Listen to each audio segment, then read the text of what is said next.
of you know, we were able to get the bonded wine warehouse legislation passed and signed into law to allow a third-party entity to be able to store and handle wines for wineries who may not have adequate storage to do so or have to ship it out of state. We went right from that to the last 2 weeks of the session having coronavirus hit, and there was speculation it might hit the Capitol building. So the Idaho legislature and governor determined that they would go ahead and end the session earlier than normal. We went right into that, into the coronavirus pandemic, which all of us have experienced this last year, of course. And then going through the different phases of businesses opening and closing and who gets to do what and so forth. And I just want to say that during the COVID-19 pandemic, Moya and I and the staff worked very hard on trying to keep wineries open during that period of time. We started early April actually meeting with the governor's office to make sure that wineries could open at an early phase. And at that time, they were actually allowing you to open at stage 2, which was really early compared to other businesses. There were some discussions about categorizing wineries. Which category does a winery belong to? Some said bars, some said restaurants. We obviously said wineries, but you ended up getting classified into the same category as restaurants, which is a good thing because bars were basically the last thing to open up, and we knew that would be so. So we made sure that you guys got to open early. And I know there's been a lot of business owners who have suffered this last year, but please know that we did the best that we could to help you get open early and hopefully stay open the rest of the year as well.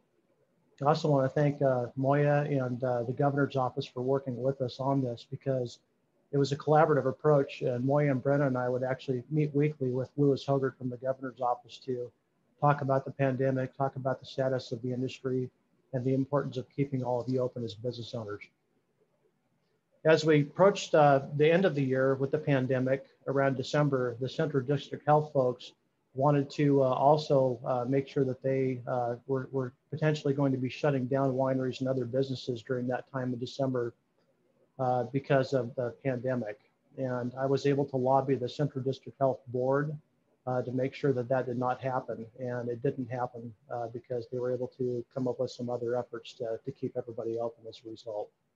But this is probably likely something we're going to have to deal with for a few more months, hopefully not too much longer, but we will work hard to make sure all of you maintain your businesses and keep those businesses open.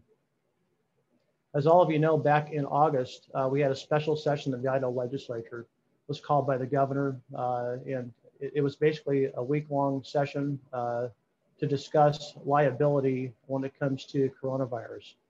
And after 5 attempts, the legislature passed House Bill number 6, and it was signed into law by Governor Little. It became effective immediately upon signature, so it had an emergency clause attached to it. The legislation basically says that a person is immune from civil liability for damages or injury resulting in exposure from an individual to coronavirus. You're not immune if you end up having acts or omissions that constitute an intentional tort or willful or reckless in any way. This legislation was great for business owners and also us personally, because if somebody came into your business, now they can't sue you frivolously for saying that they contracted coronavirus in your business. The legislation pretty much covers just about every facet you can possibly imagine, from persons to corporations to LLCs to organizations and associations, local government, and others. What it does not cover is federal government, central district health places, and also state government and state government entities. This legislation actually sunsets this year on July 1st, but through House Bill 149 this session, what's being proposed, if that passes, which I think it will, that legislation will actually extend that sunset provision to June 30th of 2022. So that protection will exist a full year from the end of the session. From September to December, I helped the industry draft and work through a Canyon County wine ordinance. And basically what happened was the Development Services Division here in Canyon County went to one of our wineries and said they needed to pay a $500 fee to host an event. Well, that event of that kind was actually covered under their conditional use permit. So we made the argument that no, that these folks don't have to do that.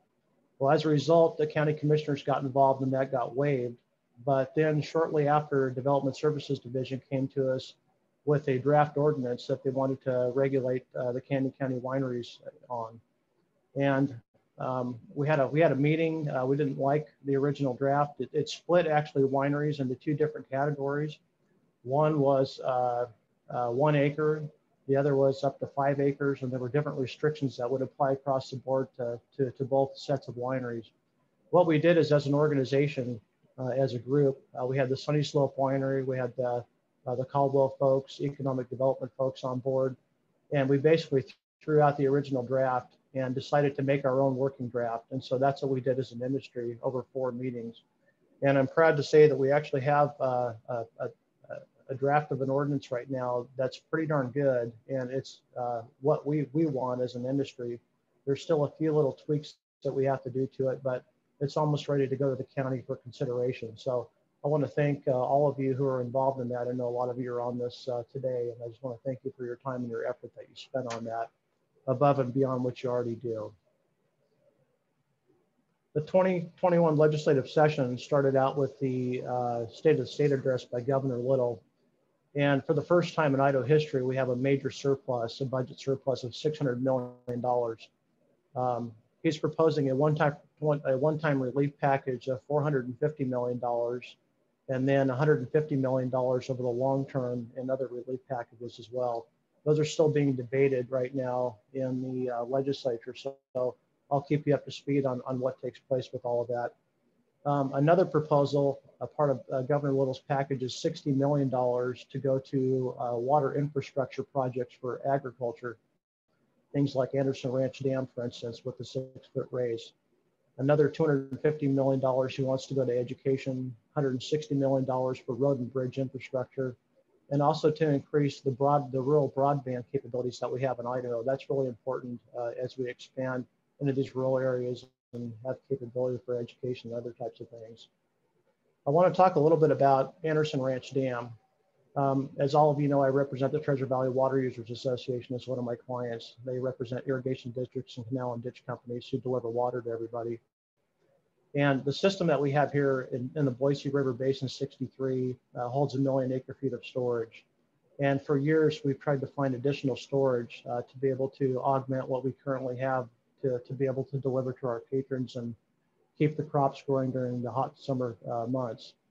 And so the 6-foot dam raise allows us 29,000 acre-feet of additional storage in Anderson Ranch Dam, which is the largest dam in the basin. The water itself, after construction, will have a new water right attached to it. So the original water right is 1940, and this water right will likely be 2021 or 2022. There are some issues that we came up with the construction of this that was kind of unforeseen by the Bureau of Reclamation, the Army Corps of Engineers. The main concern we have right now is it's going to take 4 years to add 6 foot of raise to the dam. And during that time, they're going to have to draw down the water significantly to a certain level. And that's going to allow us the incapability to deliver as much water as we normally do to our patrons. So that's going to be a problem. Just for Nampa Meridian Irrigation District, for instance, it could potentially reduce that delivery by 18,000 acre-feet a year for 4 years. And that's a lot of water. So the Bureau of Reclamation and the Army Corps of Engineers hasn't really developed a plan to mitigate this with our irrigators and with those of you who depend on that water for your crops and for other agricultural components. So while the 6-foot dam raise seems like a good idea, and it is, we need to work through some of these other things to make sure that everybody isn't impacted in the long run. This session, I just want to talk about it briefly. It's weird. It started out day one. Everybody was leery of one another because of the pandemic. People are wearing masks for the most part. There are people who do not. Lobbyists like myself, we're required to wear masks down at the Capitol, so we do that every time we're down there and around people. But there's been a few outbreaks down at the legislature. Recently in the Senate, a couple of our senators contracted COVID-19. One of them is hospitalized last week, and he is out of the hospital, thankfully. But it's real and it's going around down there. There were there's a lot of tension when we first started. I think a lot of it had to do with the special session. A lot of folks were upset about their businesses being shut down this last year because of the pandemic. Some folks disagree that the governor should have the powers and duties that he has to unilaterally shut something down as a result. Some feel that the Idaho legislature should get involved and make that decision. And so there's been a lot of discussion on that this session as a result. So there's been fighting between the House and the Senate and the House and the governor's office. And so the tension's pretty high as a result. And so this is pretty unique in a lot of senses to have the session the way it is, but we're working really hard down there to get the things done that we can for you. And I want to talk about some of those things that we're working on at the moment. Legislation of interest to all of you. We started out with working on the social media legislation. This legislation was drafted. It was agreed to by the beer and wine distributors. We combined some of the language that they proposed to us into the draft. We took it to the House State Affairs Committee and just asking to print the bill. And we were denied to be able to print the legislation. One of the things that they got stuck on was that they were thinking that by using social media, that we were promoting the wine industry to minors. And I had to clarify that that's not the intent of doing that. What you have right now is you have makeup of, out of 14 committee members, you have half of those members who are not very keen on alcohol for whatever religious beliefs or whatever beliefs that they might have. So it's a lot more difficult in that committee to get something done as a result of that. So thankfully, ISP, Idaho State Police, has agreed that we can go ahead and use social media the way we wanted to anyway, without having legislation. So go ahead and do that, they said. Go ahead and utilize social media the way you want to, and we'll make sure that our folks are able to promote and market their products and also the events that are important to them as well. It's been a privilege, I want to say, to work with Sheila Francis and Nate Fisher from the Idaho Brewers United. We've been working together for a little over a week now on beer and wine excise tax legislation. And I just want to say, Sheila, thank you for your support, and it's been great working with all of you. So tomorrow we have a print hearing in the House State Affairs Committee on a piece of legislation asking for it to be printed tomorrow. We have a couple of bill sponsors, Representative James Holzclaw on the committee from Meridian, and also Representative Carolyn Troy from North Idaho. And basically what the legislation does, it's a result of 1988 law that was passed and signed into law that basically says that any strong beer that's 4% alcohol by weight shall be considered and taxed as wine. And so if you look at that under that statute, because it's considered and taxed as wine, it's been going to the Idaho Grape and Wine Commission and other places for a very long time. In fact, in 1994, the legislature passed a law that says that the Idaho Grape and Wine Commission shall receive 5% of the total wine excise tax. Well, that also includes strong beer that's taxed as wine.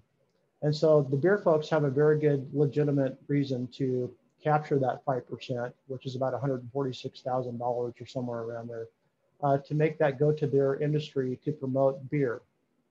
And so through this, we've been able to combine our efforts to get that language put into the piece of legislation.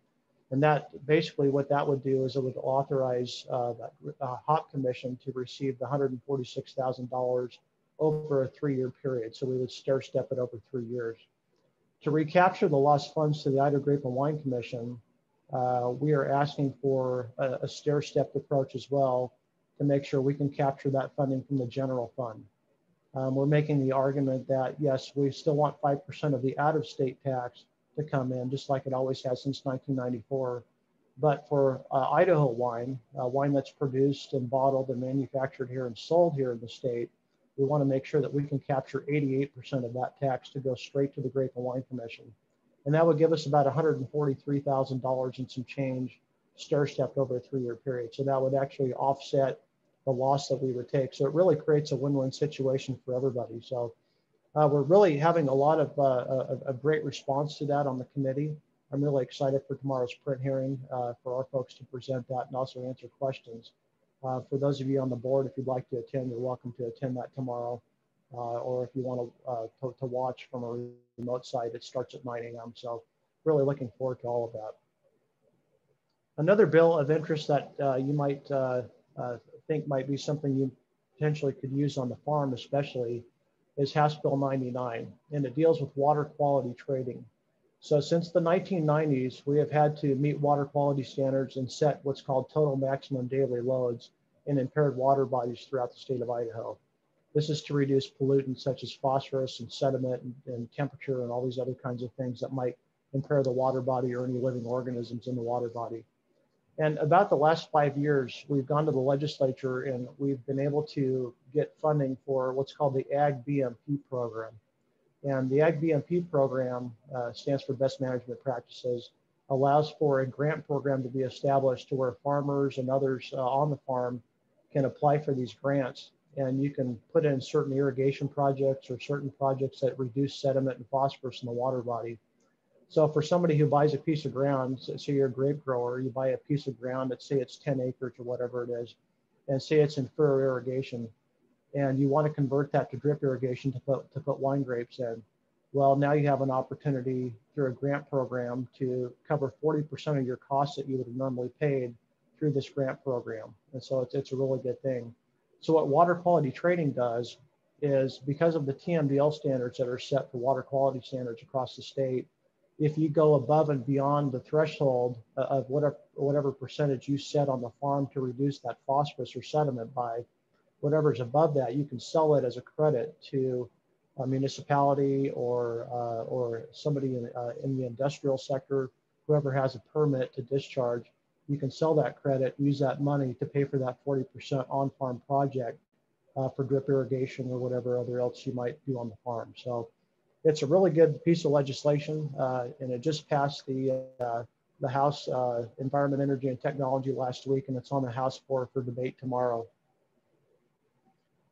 Aside from the Ag BMP fund that I talked about, we have legislation that allows for an additional $1 million to go to the Ag BMP fund for on-farm projects. And so this is above and beyond what we've received in the past. Last year we had $279,000. This year we're going to have $1.279 million to work with. And we're also going to get $1.5 million for the flood management program to increase the flow of the Boise River and its tributaries, and to make sure that irrigation flow and delivery meets everybody's demands so we can get that water to everybody as well. One more thing, it's important to note that the Parma Research and Extension Center has had a proposal the last 3 years to get a new building, a new facility there, and it's really needed. The place down there is really run down, and they need a new facility. So there's $3 million in the budget through the legislature to be appropriated for that facility. University of Idaho is going to be kicking in $1 million to augment that. And then there's another $3 million from industry that's been raised through private donations too. So $7 million in total going to the Parma R&E Center for future research and development. The last thing I want to talk about is House Bill 218. Those of you that pay personal property tax as a business owner on equipment, this could get rid of that over a 10-year period. A lot of folks are getting tired of paying those costs for printers and other types of things that you might have for your business and just depreciating it year after year after year. So Representative Mike Moyle has a presentation to get rid of that over 10 years and save taxpayers $135.2 million as a result of that. So with that, I'm happy to take any questions you might have. I know I kind of ran through things a little quickly, but I always like to answer questions if you have those, especially about certain pieces of legislation or things that we're working on. And again, it's really an honor to represent you in the multifacets that we do, that we work in, from the legislature to local government. As you can see, we've had a lot going on this last year. And so I want to thank you, and thank you for everything that you do. Thank you, Roger. Looks like we have one question so far from Mark. And then if anyone else has questions, just go ahead and put them in the chat or the Q&A function, and we'll get those answered for you. Mark's question is, what steps have you taken or considered to address the current law prohibiting tasting rooms or wineries from opening in unincorporated areas without written consent of 75% of owners within a radius of 1,000 feet of their property lines? Thank you for that question, Mark. We have not addressed that issue, so I would like to talk to you about that. If you wouldn't mind calling me or giving me your contact information, just go ahead and send that to me if you would through the participants list, or text it to me if you want. I'll give you my cell phone number. It's 208-412-5760. 208-412-5760. Happy to talk to you about that. Thank you.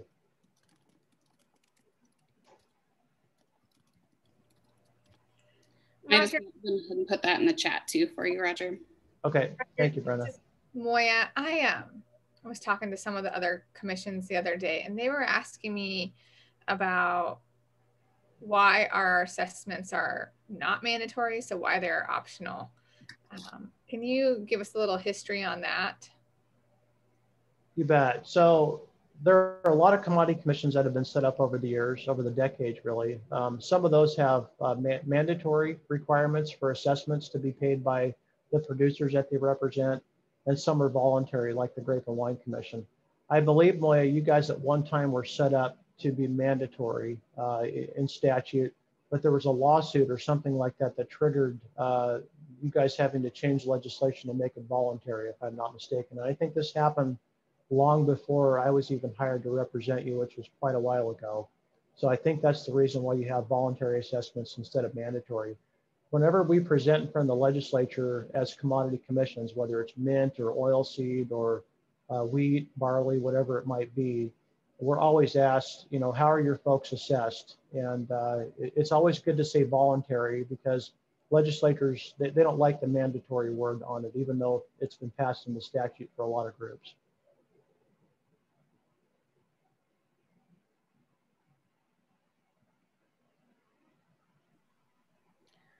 Okay, it looks like we have a question from Hadley.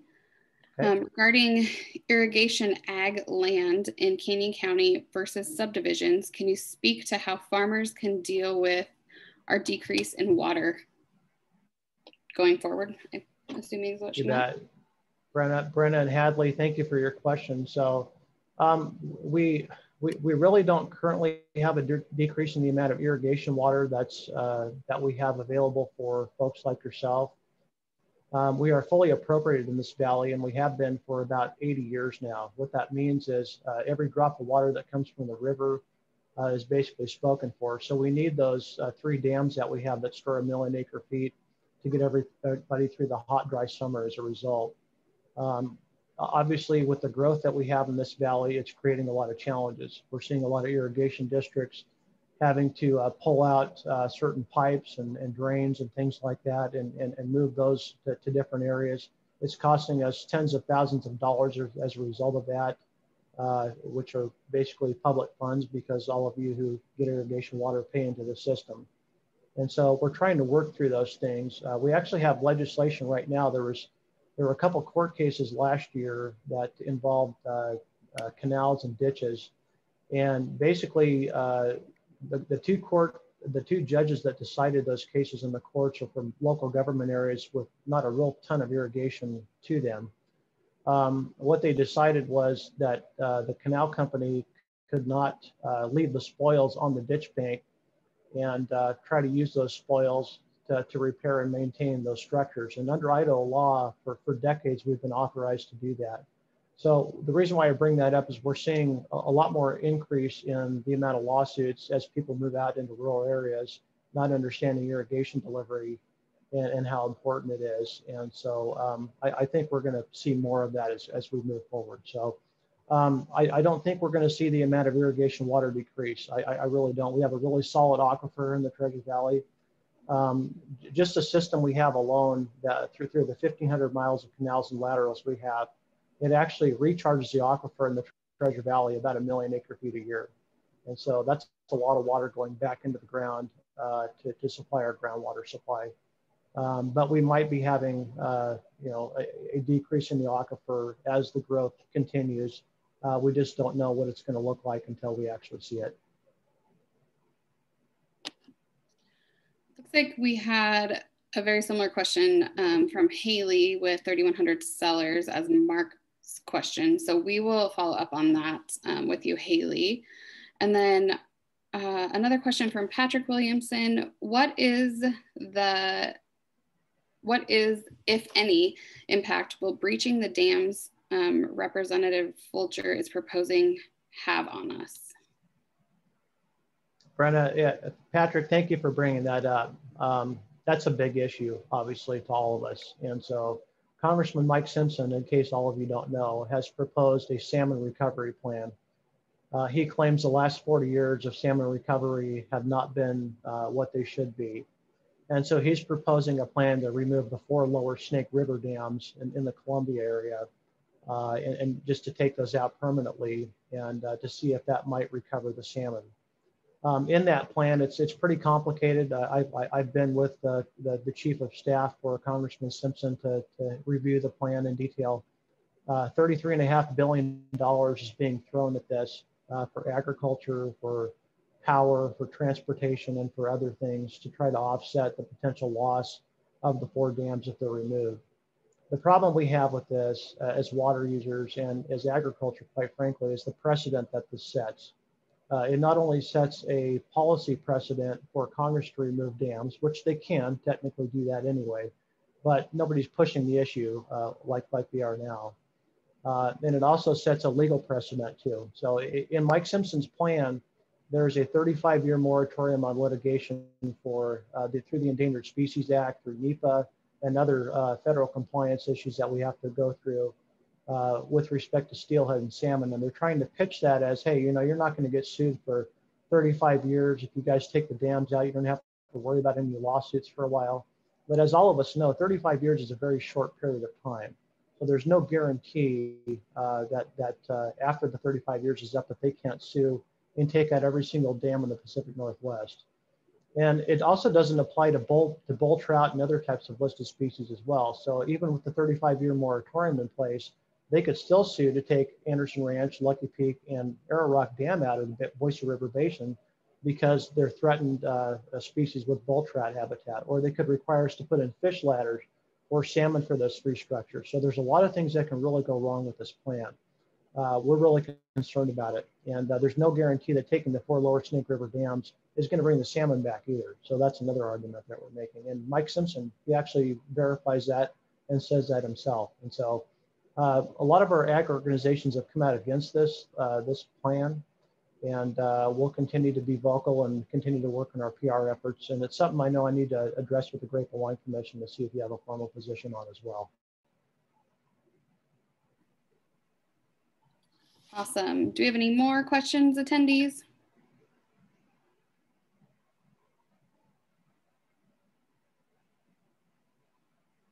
If not, I think we should go ahead and take another coffee restroom break. We'll give you a little bit longer this time. Let's everyone get back on at 10:45. We'll take a 15-minute break. We'll see you back here in 15 minutes.